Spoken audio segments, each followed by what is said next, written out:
The Johari Window is the best character building technique you've never heard of. It's a way to understand characters' self-awareness and also their relationship to other characters. I've used it as a way to think through my own characters and also the characters in books that I'm editing. It's just a wonderful tool. Let's start with the first of the 4 quadrants, the open self. The open self is information that your main character knows and also other characters know. Take, for example, Tyrion Lannister. What does everybody know about him? Well, I mean, that he's a dwarf, that's not exactly something that you can hide. And something else that pretty much everyone knows is he is a drinker and a carouser with the ladies. So your goal when using the Johari Window is to look for movement between these 4 quadrants. Movement will help with both good character change and it will also help you with good plotting. So for example, with Tyrion Lannister, he moves from the hidden self, which are things that he knows but no other character knows, and he moves from there into the open self. What Tyrion knows that nobody else knows is that he's smart. I don't think his family members think that he's smart. I think they really underestimate him. So the process of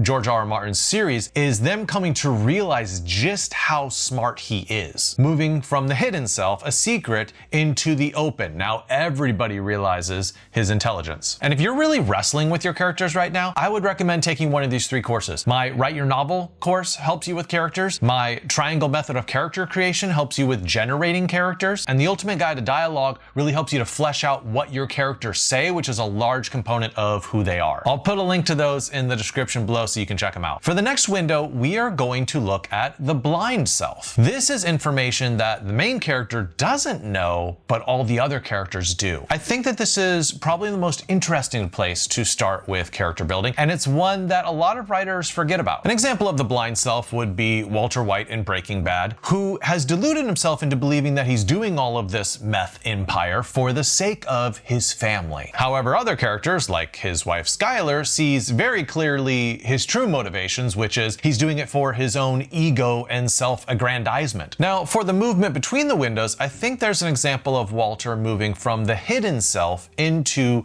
the blind self. The hidden self is when he's keeping all of his meth-making operations a secret, right? He knows it, none of his family know it, none of the people around him know it. But he moves from there to the blind self, which is where more people are aware of what he's doing, but still his own motivations for why he's doing it are opaque even to himself. For another good example of a blind self, let's go to Charles Dickens' The Christmas Carol. And yeah, I'm talking about Ebenezer Scrooge. How does Scrooge see himself? Oh, he sees himself as a successful businessman. But how does the reader and all the other characters see him? They see him as a greedy old monster. So the entire story of The Christmas Carol could be described as the blind self moving towards the open self. This is the story of how Scrooge is realizing how everyone else sees him and moving toward the place where he sees himself that same way. And please comment below with who your favorite blind self character is in movies or books, who they don't know something that everyone else knows. I think this is really a fascinating character study. Now let's move on to the next window, the 3rd window, which is the hidden self. This is information that your main character knows, but nobody else knows. So in many ways, this is basically a secret. But I think it's very important to divide secrets into 2 distinct categories. First, there are the reader-known secrets. These are secrets that are revealed to the reader, and so we're just waiting to see when they'll be revealed to other characters, because that's a surprise in and of itself. Look at Gillian Flynn's sharp objects. Here we have the reporter, Camille Preaker. She's this journalist and she's writing about a murder, but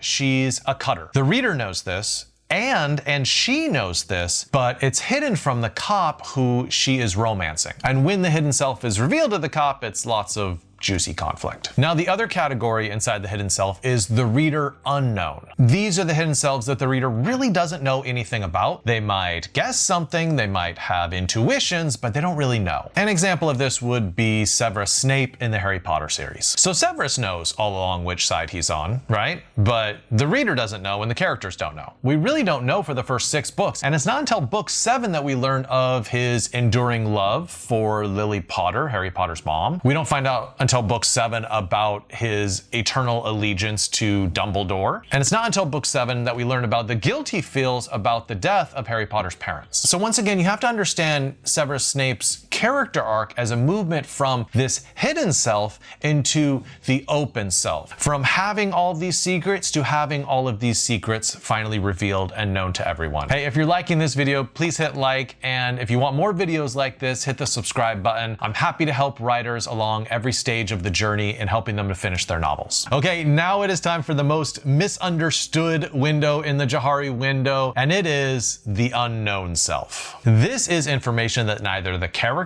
nor anybody else in the story knows. Now you're probably like, okay, then how am I supposed to put that in the story? I'm glad you asked, because I have 3 distinct ways you can use it in your fiction. The first way that you can use the unknown self window of the Johari window is by having a very high level omniscient narrator. Do you know there are levels of omniscient narrator? Some sort of get out of the way and like let the story unfold without being like a presence or a voice. Then you have high omniscient narrators who very much like insert themselves into the story and take sort of a domineering role over the narrative, telling everyone everything they need to know about all parts of the story. A high omniscient narrator can see over a 3,000-year span and knows everything before the story happened and after the story happens and everything that happens during the story. Edward P. Jones uses this narrator a lot in his novel The Known World, where he says stuff like, oh, 40 years later, this woman is going to die surrounded by 32 of her grandchildren. There's all these crazy flash forwards where we don't just get to see what the characters are doing in this moment, but we get to see how their lives turn out far after the story is ended. Once again, the main character doesn't know this, none of the other characters know this,